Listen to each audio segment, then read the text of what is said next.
विजयदशमी थी, दशहरा था, और हर भारत का निवासी आस्था और संभावना का मेल करके इस बात में विश्वास रखता है कि कल का दिन बुराई पर अच्छाई की जीत का दिन था, अन्याय पर न्याय की जीत का दिन था, असत्य पर सत्य की जीत का दिन था, दुराचार पर सदाचार की जीत का दिन था, और रावण पर राम की जीत का दिन था। और इससे ठीक उलट कैसे अन्याय, अत्याचार, जुल्म, शोषण अपने पांव पसार रहा है महाराष्ट्र में और पूरे देश में,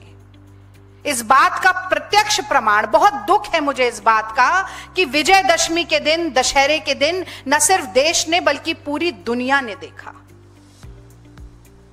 तो गोस्वामी तुलसीदास तो श्री रामचरितमानस में लिख गए थे कि राम राज कैसा होना चाहिए, और ये जो स्वघोषित धर्म के ठेकेदार बनते हैं, जो राम राज की बात करते हैं पर मुंह में राम बगल में छुरी लिए बैठे रहते हैं, इन्हें शायद याद नहीं है। गोस्वामी तुलसीदास ने लिखा है कि दैविक दैहिक भौतिक तापा, राम राज नहीं काहू ही व्यापा, सब नर करहि परस्पर प्रीति, चलहि स्वधर्म निरत श्रुति नीति। और ठीक इसका उल्टा, उलट बांसी, जो हम कहते हैं कि उल्टी गंगा बह रही है, वो हो रहा है महाराष्ट्र में। तो ये कहना अतिशयोक्ति नहीं होगी कि राम राज तो भूल जाइए, घोर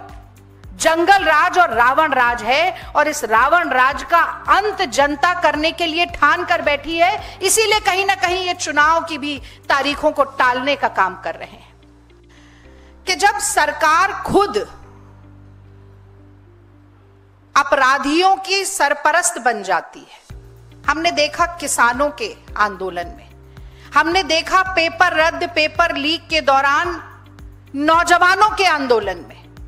हमने देखा कैसे सोहनम वांगचुक आ रहे थे तो उनको रोक दिया गया, हमने देखा कि कैसे पहलवान लड़कियों का, पहलवान बेटियों का सम्मान कुचलने का काम किया गया, हमने देखा कि उन्नाव से लेके, हाथरस से लेके पूरे देश में छोटी छोटी बच्चियों और महिलाओं की अस्मिता कैसे तार तार होती है, और बार बार मोदी सरकार या तो खुद अपराधी बन के कटघरे में खड़ी होती है या अपराधियों को संरक्षण देने का काम करती है,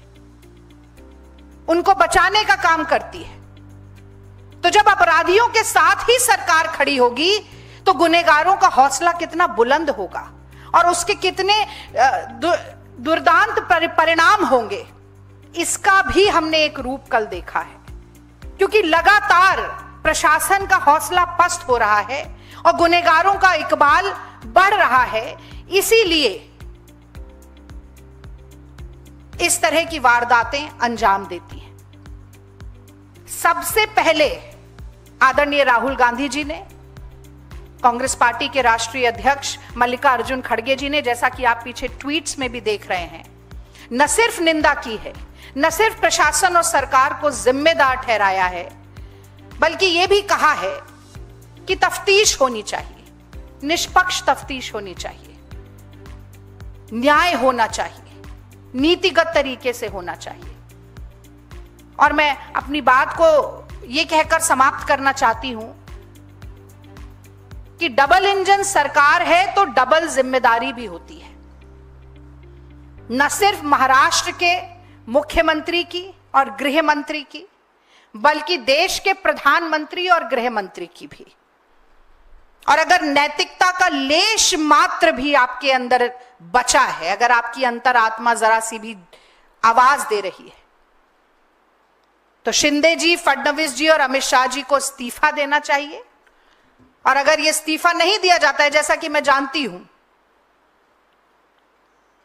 तो जनता तैयार बैठी है आपकी कुर्सी आपके पांव के नीचे से खींचने के लिए।